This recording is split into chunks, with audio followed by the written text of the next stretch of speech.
गृह मंत्री अमित शाह के साथ बैठक खत्म हो गई है। जो महत्वपूर्ण बैठक चल रही थी सिक्योरिटी की, गृह मंत्री अमित शाह की अध्यक्षता में बैठक चल रही थी, खत्म हो गई है। अब इस पे कोई रणनीति बनाई गई होगी जिसमें दिल्ली पुलिस कमिश्नर, आईबी के चीफ, एनआईए के चीफ, गृह सचिव के अलावा गृह मंत्रालय के बड़े बड़े अधिकारी बैठक में मौजूद रहे। साथ ही जम्मू कश्मीर के डीजीपी भी वर्चुअली जुड़े थे।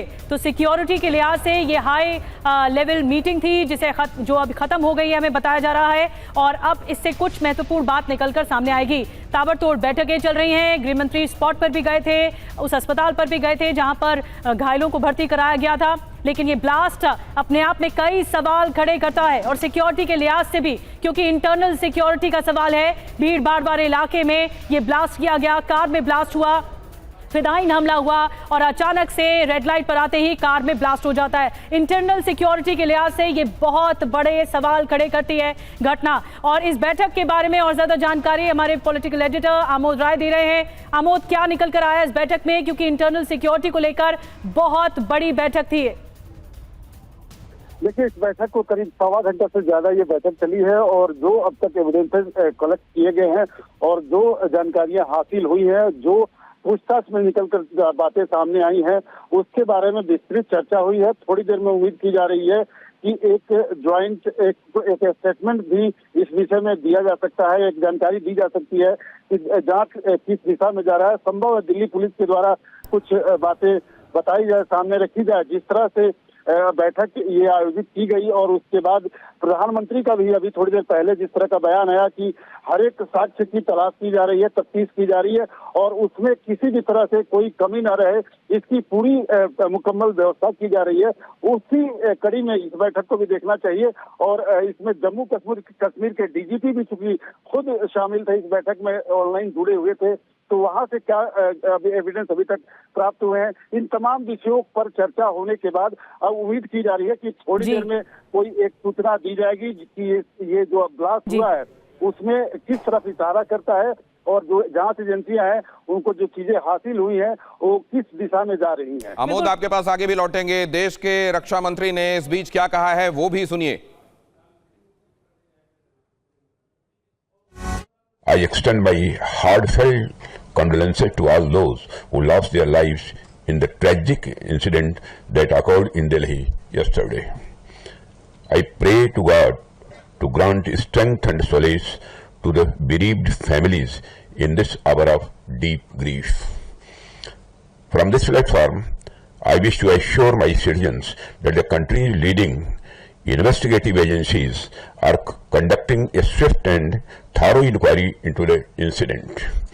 The findings of the investigation will soon be made public. I want to formally assure the nation that those responsible for this tragedy will be brought to the justice and will not be spared under any circumstances. तो रक्षा मंत्री राजनाथ सिंह को आप सुन रहे थे। उन्होंने बताया कि दोषियों को बख्शा नहीं जाएगा और कहा है कि इस पूरे मामले पर लीड मिली है, इनपुट्स मिले हैं। अब आपको हम बताने जा रहे हैं कैसे दिल्ली के लाल किला के पास ब्लास्ट हुआ।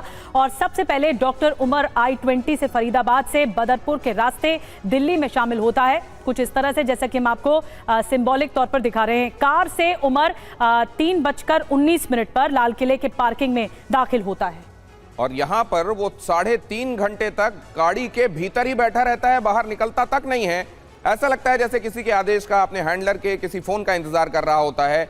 और अगले आदेश के मिलने के बाद वो शाम को 6:48 पर कार लेकर पार्किंग से बाहर आता है और 6:55 पर कार में धमाका हो जाता है। हमारे संवाददाता पुनीत मौजूद हैं वहां जहां इस वक्त ताबड़तोड़ छापेमारी चल रही है। पुलिस के बहुत सारे जवान फरीदाबाद के उस गांव के तमाम हिस्सों को खंगालने में लगे हुए हैं। जहां पुनीत मौजूद है वो अल फलाह यूनिवर्सिटी भी आपको नजर आ रही है, जहां ये डॉक्टर्स असल में किसी न किसी हैसियत से काम कर रहे थे। डॉक्टर मुजम्मिल का वास्ता वहीं से है, डॉक्टर आदिल का वास्ता वहां से है, डॉक्टर शाहीन का वास्ता और डॉक्टर उमर का भी वास्ता वहां से है। पुनीत, क्या अपडेट है?